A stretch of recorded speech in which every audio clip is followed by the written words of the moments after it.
Welcome to लीगलॉजी bye कोमल, आपका ultimate guide for Indian law. आज हम बात करेंगे एक नए एरा की भारतीय नागरिक सुरक्षा संहिता की, जो लेके आया है नए लॉज और नए rules, replacing the old criminal procedure code 1973। इस सीरीज में हम समझेंगे इस नए सिस्टम के चेंजेस को और इम्पैक्ट्स को, और डिस्कस करेंगे सभी मेन प्रोविजंस जो इसमें गिवन हैं। तो चलिए डीप डाइव करते हैं इस इंडियन लीगल सिस्टम के नए फेस को समझने के लिए, सिर्फ यहीं लीगलॉजी बाय कोमल पर।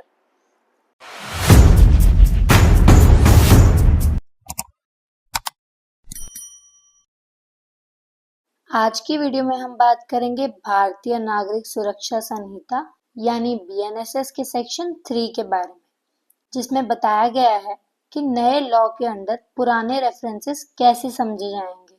So without wasting any time, let's get into it. This section outlines how references to certain terms and institutions should be construed in the context of the BNSS, particularly where older legislation or institutions are mentioned in the text. इस section का basic मकसद ये है कि अगर किसी पुराने law, document या लीगल पेपर में पुराने इंडियन पेनल कोड या कोड ऑफ क्रिमिनल प्रोसीजर का जिक्र हो, तो अब उन रेफरेंसेस को नए लॉ के अकॉर्डिंग समझा जाएगा, यानी बीएनएसएस के हिसाब से समझा जाएगा।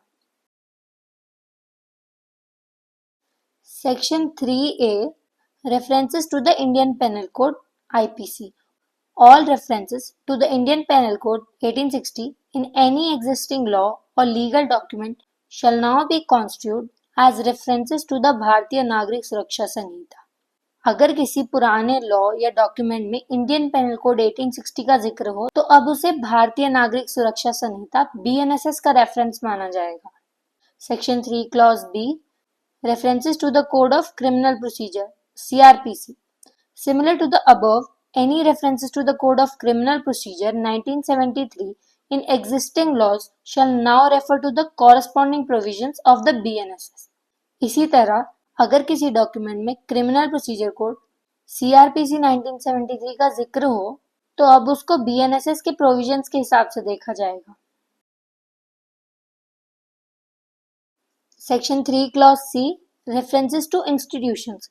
If an old institution mentioned in the IPC, such as the British Crown or other colonial institutions, is referenced, it shall be construed as a reference to the corresponding modern Indian institution. अगर किसी पुराने institution जैसे British crown का जिक्र हो IPC में, तो अब उसे इंडिया के नए इंस्टीट्यूशन से रिलेटेड समझा जाएगा। Section 3 clause D, references to terms. Terminologies that have changed in the updated legislation will be interpreted according to their modern definitions. For example, magistrate might be interpreted in the context of the new judicial hierarchy established by the BNSS. यानी कि अगर किसी पुरानी terminology का use हो रहा है, तो उसका मतलब अब नए लॉ के मुताबिक समझा जाएगा। जैसे मैजिस्ट्रेट का मतलब अब नए बीएनएसएस के जुडिशियल सिस्टम के हिसाब से होगा। देखेंगे कुछ डेफिनेशंस इससे related.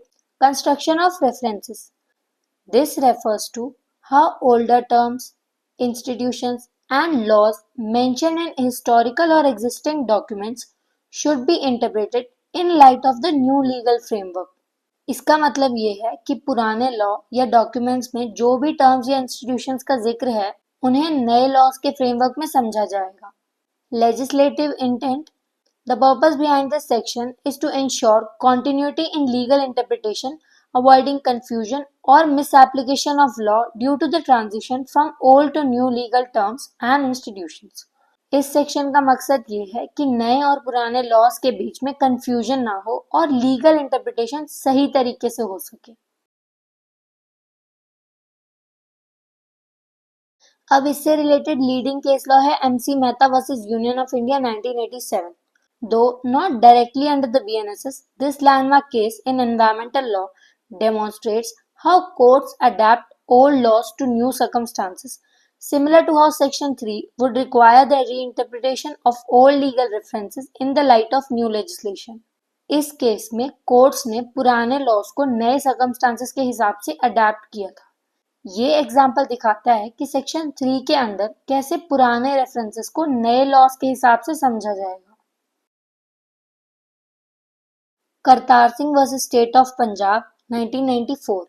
In this case, the Supreme Court emphasized the importance of interpreting legal provisions with the intent and context in which they were enacted. This principle will be critical in applying Section 3 of the BNSS to ensure the law's proper application. इसमें supreme court ने ये बताया था कि law को उस context में समझना चाहिए जिसमें वो बनाया गया था। ये सेक्शन 3 के इंटरप्रिटेशन के लिए काफी जरूरी प्रिंसिपल है।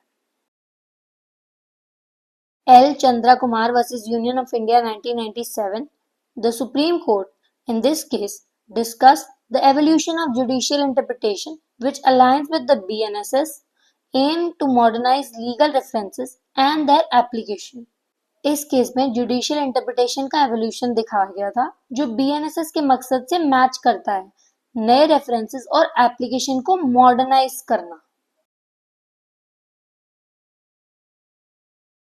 अब इस सेक्शन की इंडियन क्रिमिनल लॉ में इंपॉर्टेंस क्या है?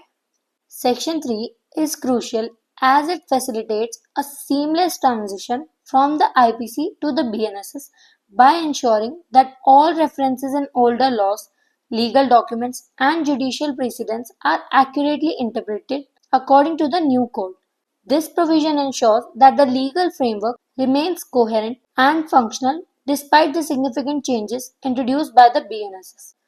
यानी कि सेक्शन 3 बहुत इम्पोर्टेंट है क्योंकि ये आईपीसी से बीएनएसएस तक के ट्रांजिशन को स्मूथ बनाता है।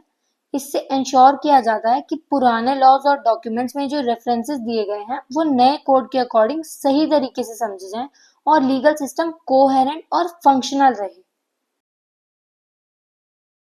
This section thus plays a foundational role in the BNSS by safeguarding the consistency and clarity of legal interpretation as the Indian legal system moves forward. Thus, we come to an end. आज की video के लिए इतना ही। मिलते हैं next video में। Do not forget to like, comment and share this video with your friends. Do subscribe Legalogy by Komal.